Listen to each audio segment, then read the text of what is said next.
Welcome back to the Real Arsenal Deal podcast. This is your host, Rav. Thank you so much for being here, wherever you are in the world.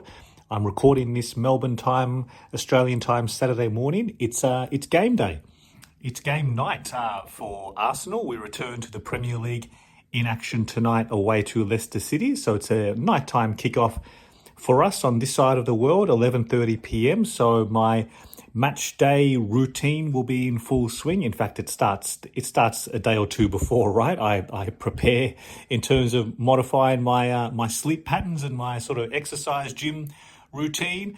I know that well in advance. In fact, the Arsenal schedule is one of the first things in my calendar, which is maybe a little bit speaks a little bit to the madness inside my head when it comes to this wonderful football club. But anyway, we are back after a little break, a very eventful break, of course, in Dubai. We all know the news. We all know the situation. I've spoken about it at length in the last few days about Kai Havertz, and I'm sure you've all processed it in your own ways. The cluster injuries compounded by the fact that Martinelli went down on the last game before the break as well. So it's been difficult. It's been an eventful time supporting this club. It's been an emotional roller coaster, right? With just all the things that have been happening in and around the Arsenal world, everything from the transfer window closing and us choosing not to participate. And then, of course, going out as we did, limping out of the Carabao Cup, really. A pretty heavy defeat on aggregate to Newcastle. Losing Martinelli in the same match. And look, we all know the reasons. It's been discussed numerous times, and you probably don't want to hear it again. And I'm actually getting a little bit tired of talking about the same things again and again, right? Because we are where we are.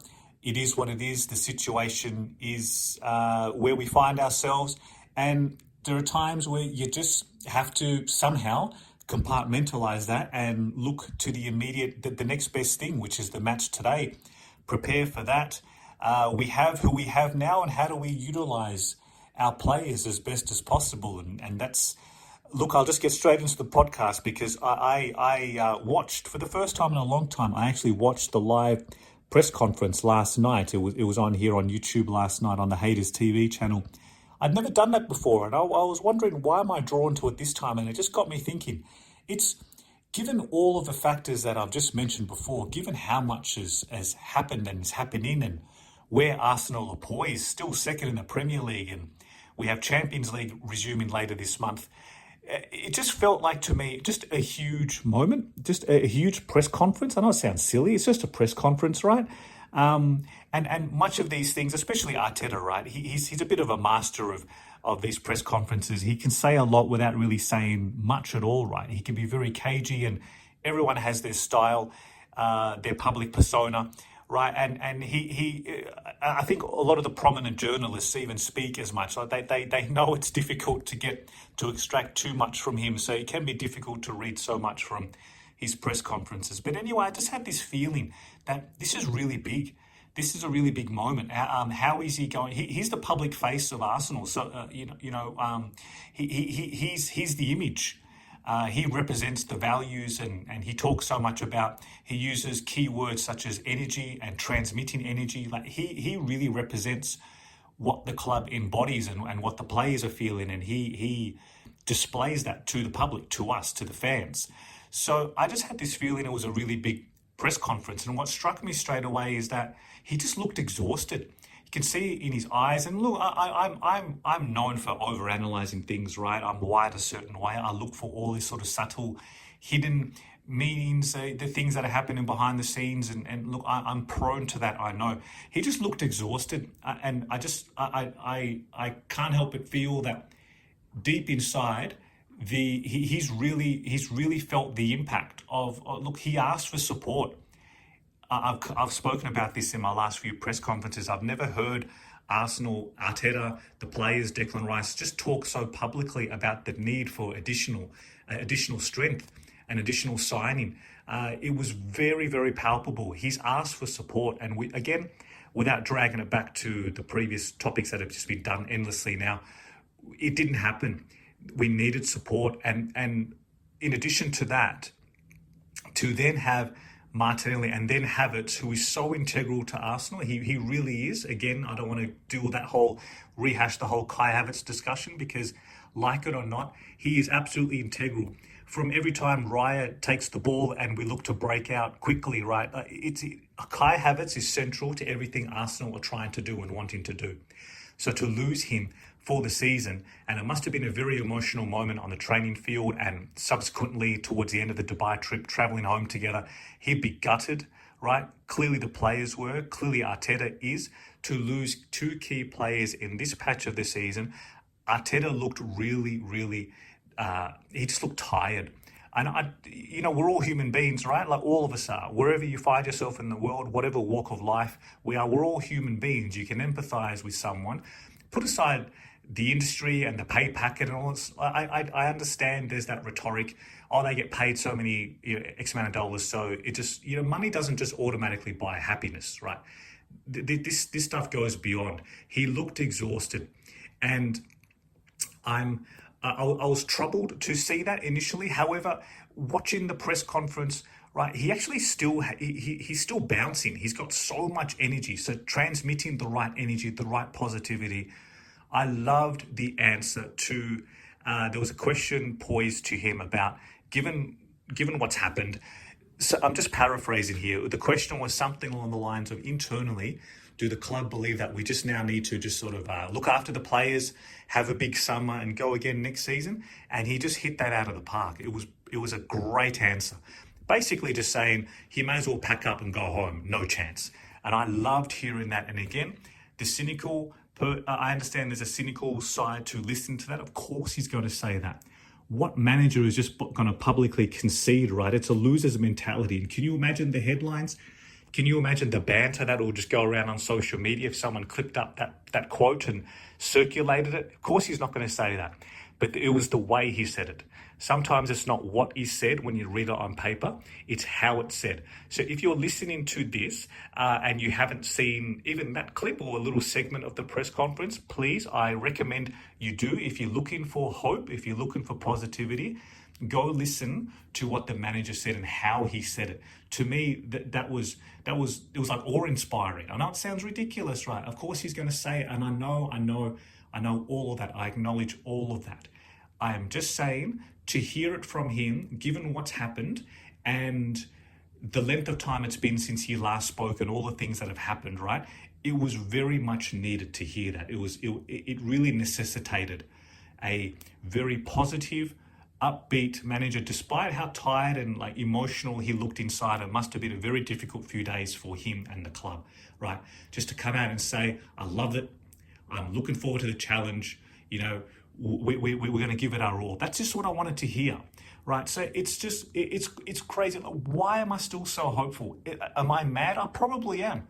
I actually think I am. Maybe I'm certified mad. Who knows?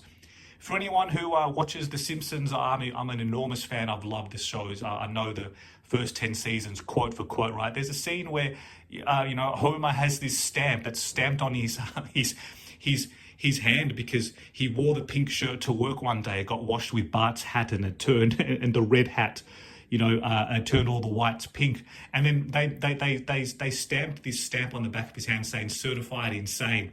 And since that, it's always just stuck with me, right? There are so many moments in my life and work where, jokingly amongst my friends and colleagues and stuff, we certify Rav, you're certified insane. So I get it. I know I carry that. And it's probably true. It's probably right. Yeah. Why am I so hopeful?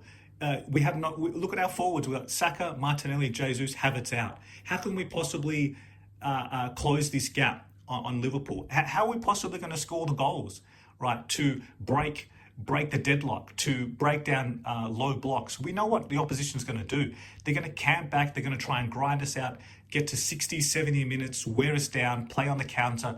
They know we've got very little to call upon on the bench, right? We've got 4 left backs and some youth academy wingers, right? That's going to be the strategy. It's going to be damn hard to score, right? It's going to be very predictable. We know what we're going to get. In the Champions League too, right? We're going to come across very similar. Why am I so hopeful? Where are the goals going to come from? Yet somehow I just believe. I somehow just believe. I believe in the manager. I believe in the squad. I believe in the energy, the mentality. Is there someone out of left field who's going to step up? The young lads are going to get their chance. I believe from the outside looking in terms of next cabs off the rank, Nathan Butler Oyedeji will probably get some minutes. Ismail Kabia, I believe, is slightly ahead in the I guess the proverbial pecking order than Carl Sago Jr. Right, so they're going to get the opportunities. Kieran Tierney on a wing, Mikel Merino will probably get some minutes as a 9 because profile-wise, I know it's not the same thing just because he's a similar frame and height and can win a header like Havertz. I know it's not like for like, but that's important to how we play. I referenced Raya before. You know, the way he distributes the ball. We have certain patterns of play that we're going to try and maintain. So why do I believe it's mad? It's mad. Can we lean into areas of strength within the squad? We're very stacked at fullback. We have a number of players that can we push someone like Miles Lewis-Skelly forward. Zinchenko is very underutilized this season. Jorginho, right? Every time he comes in, he's the utmost professional. He can get stuff done. How that translates into chance creation and of course chance scoring, that remains to be seen. We're going to have first look tonight, right? When that team sheet gets named, oh boy, like it's all eyes on what that setup's going to be and who's going to start and what do we have in reserve, and it's going to give a real insight into what Arteta is trying to conjure here. But somehow, some way, it's mad, right? You might even be listening to this, and this all might be moot because by the time you listen to this, it could be tomorrow and the match is done, and maybe we've been done 3-0, right? And maybe we had an XG of 0.2, and it's just going to be one of those situations where Arsenal have 700 passes, but we can't create a chance. And listening to my words now, it's going to be laughable. Maybe I fully acknowledge that I'm putting myself out there at the risk of ridicule. I still somehow believe, what can we unlock? Because even though we've had a ridiculously hefty schedule, December, January, the next few weeks, it's manageable, right? I'm not trying to look too far beyond that because the deeper and deeper we go into the league and the Champions League, we dial up the intensity, the pressure and the challenge of the opposition we face. I understand that. Just where Arsenal are poised right now, we almost need to just look to the next immediate thing. And for us, that's obviously tonight because it's the next match. However, beyond that, we have a decent break until next weekend, West Ham, and then after that, of course, it's Forest. That's a difficult match. They're having a fantastic season, a very difficult team to break down, right? Beyond that, right? Can we just get through this patch somehow? Can we scrape through? Can we shithouse our way? Sorry for the swearing. Can we get some set piece goals again? Because they've dried up a bit. Gabriel the monster is itching to get to smack in a header, right? Can we somehow unlock these ways again to get ourselves 1-0 victories, 2-1 victories, 2-0 somehow? Can we just get there and stay in the room? Because Saka hopefully will be back next month. Martinelli not too far behind him. Ben White supposedly is back in the squad potentially for today. So can we somehow, some way manage through this? I don't know, because on paper, again, 4 of your key starting forwards, your senior forwards that are so pivotal to what you want to do in a season, right? They're out, they're done. And I know it sounds ludicrous. However, somehow, some way, can we just find an avenue? Can we find a pathway, game by game, to get there and stay in the room? And if we win tonight, Liverpool don't play until tomorrow. But if we win tonight, pardon me, I think they play Sunday night, Monday morning here in Australia. My apologies. But we can close the gap, albeit temporarily, to 4 points. Now, again, what does that actually mean, right? We don't want to be one of those teams that just say, oh, yeah, we put the pressure on. And I know that's meme-worthy. However, the little margins sometimes matter. They conceded a last-minute equaliser to Everton, right? A raucous celebration, players being sent off, red cards. right? Their manager's been given a red card, right, for his aggression post-match. Can you imagine if that was Arteta, by the way? Anyway, Jesus, you can imagine the fallout. But anyway, I'll stick to the topic. You just never know, right? All of a sudden, they look over their shoulder a little bit, right? A little bit. Can you just start to then dial up the pressure and just say, you know what, right? We know who we are. We know the challenge we're facing, but we're not lying down. We're not giving this up. We're going to keep going. We're going to keep breathing down your neck, right? And we're ready. We're there ready. If you slip up, we're coming for you. And that's what I want to see. That's the kind of stuff that gets my juices flowing. And that's the energy. That's the message I received from Arteta's press conference. Again, am I mad? Please feel free to let me know, right? If you're listening to this and shaking your head laughing, and maybe you've even switched off by now, because I understand this stuff can come across as toxic positivity. I'm not trying to do that. I am very much realistic. I've followed this club for 30 years and I've had moments of hope before, and they've obviously, without having to go into it into too much length. If you followed the club for that period of time, you probably can reference what I'm referring to. 2007-8, the Eduardo injury, that penalty, what was Clichy thinking? I still don't know, right? There have been so many moments, right? The Welbeck winner, which just came up again on the social media channels because it's the anniversary of it. And I thought this is on like Donkey Kong, right? When we beat, funnily enough, the same opponents tonight, when we beat Leicester, right? And I thought this title challenge is on like Donkey Kong, right? I've had moments of hope before and they fizzled out into nothing. There's just something different now. I wish I could put my finger on it. Some things you just can't explain, right? Some things they're just not, they're sometimes not rational either to try and translate and convey into words. I just believe somehow. And I wanted to, before finishing this podcast, I wanted to touch on the final point is just they need support. The players need support. And what's been palpable over the last few years, watching all the way here from the other side of the world, is just how wonderful the home support is at the Emirates. The away fans consistently have been amongst the best in the league. So supportive, singing and chanting from the first minute to the last, right? That's what the players need to channel that energy, right? We all know the situation. We all know the risks we took. We all know the mistakes that were made. We all know the self-inflicted element to all of this, right? Does it serve them? Does it serve the players? Does it serve the manager to just sort of, pack it all in now and rant and rave? And it doesn't, right? I understand everyone has their coping mechanisms. I'm not arrogant enough to tell anyone what to do or how to process this, right? I can just give the context from what I see is that we all know that there's no division in that, right? There's no argument, right?